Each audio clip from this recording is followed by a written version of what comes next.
The Model View Controller Pattern, or MVC, has been a steadfast pattern used by developers for the last 20 years. Its popularity stems from many factors, separation of concerns being one such factor, and testability being another. In the web programming world, there has been a strong shift towards MVC for server-side programming frameworks. ASP.NET has a nice implementation of MVC. Let's take a look. For this demonstration, I'm using a solution called MVC Application that contains one project. Before I show you the code in this project, let's talk about how you create a new project. Go to File and choose either New Project or Add New Project. I'll choose this latter option. Then I'll choose my language of choice, C#, the web node, and then I'll click on ASP.NET MVC4 Web Application, and then click on OK. In this next screen, you're given a choice of 8 templates to choose from. The one I'm going to be showing you today is the basic template. I encourage you to look at the Internet Application and Internet Application templates as well. They contain sample models, sample views, and sample controllers. Also, we're going to be using the Razor View Engine. This is the code engine that you use inside your views. More about that in a few minutes. I'm going to click on Cancel, and then on Cancel again. I'll open my project and look at the major folders that are in here. There is a Controllers folder, a Models folder, a Scripts folder, which contains some jQuery files, and a Views folder. We'll start by looking in the Controllers folder. MVC controllers are a key component of ASP.NET MVC. Each controller contains methods that are activated by users browsing to the website. I'll add a controller to my project.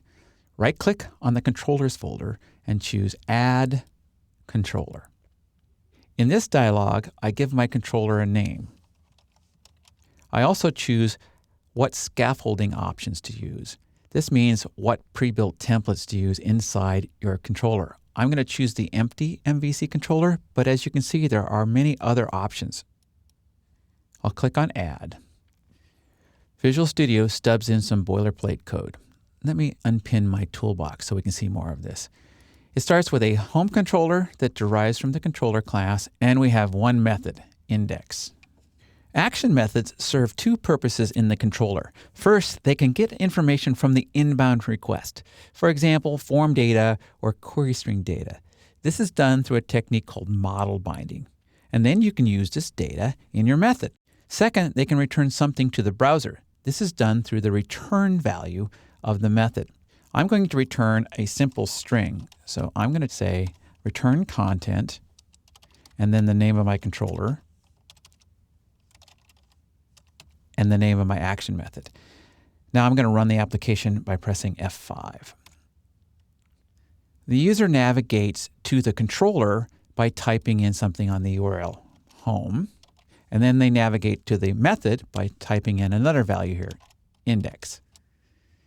Home happens to be the default controller, and index happens to be the default action method, so I see the same results here.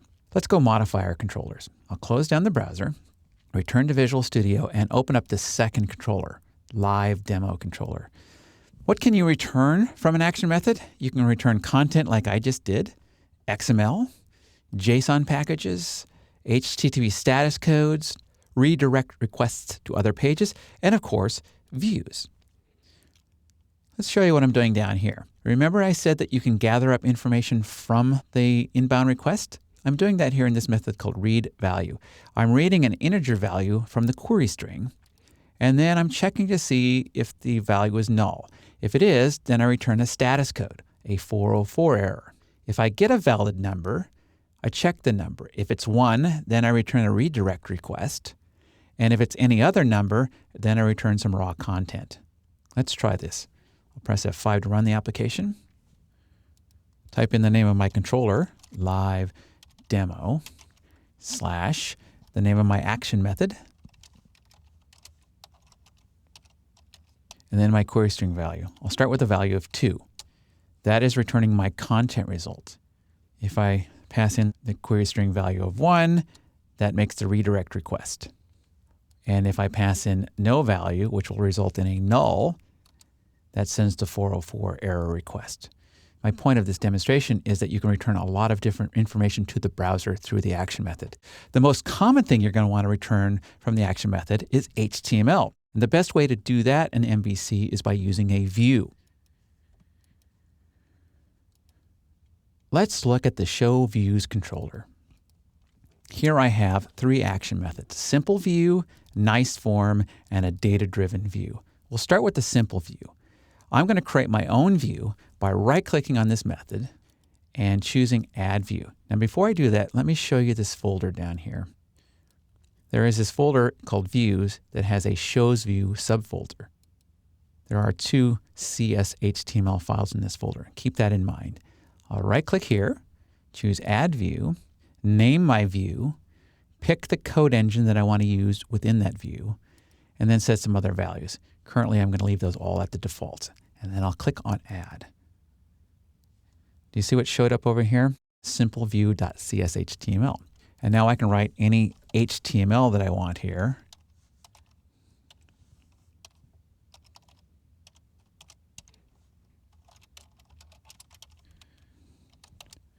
Like that. I need to adjust this and put some text in there. Now I'll run the browser by pressing F5. Navigate to my view. And there's my hyperlink. The point of this is the view contains HTML, and I don't have to write it in my action method. I can use a much better designer for building the HTML. Now you can do fancier HTML than just this. Let's look at this method here, nice form. So this shows that any valid HTML can be used inside your view. For my last demonstration, I want to show a data-driven view. Here's what the current view looks like.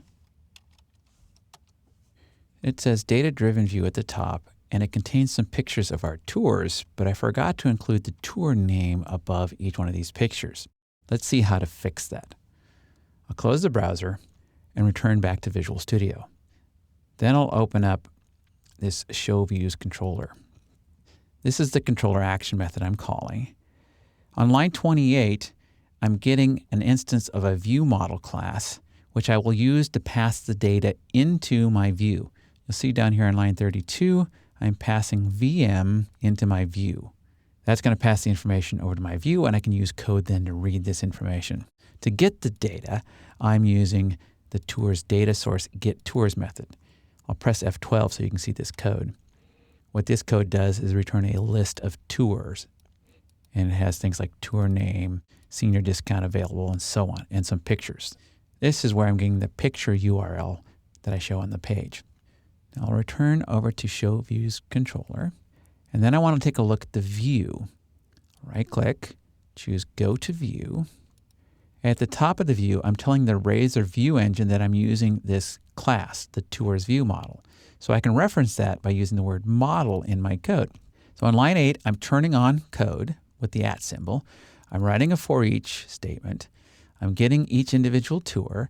And down here, I'm creating a div and getting the image and reading the information from the tour class, its tour image. What I want to do up here is add an h3 tag.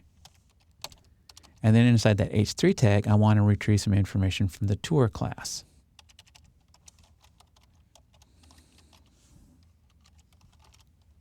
This code is using the HTML helper class to display some elements on the page.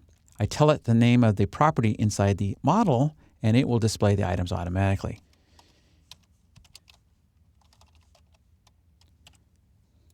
Let's try this out. I'll press F5, navigate to my controller and my action method, and now you see that my customized HTML includes the tour name. Let's summarize what we've seen. MVC is an alternative to traditional ASP.NET web form development. It has access to the same core services as web forms, but it takes a more purist HTML and HTTP view of web development.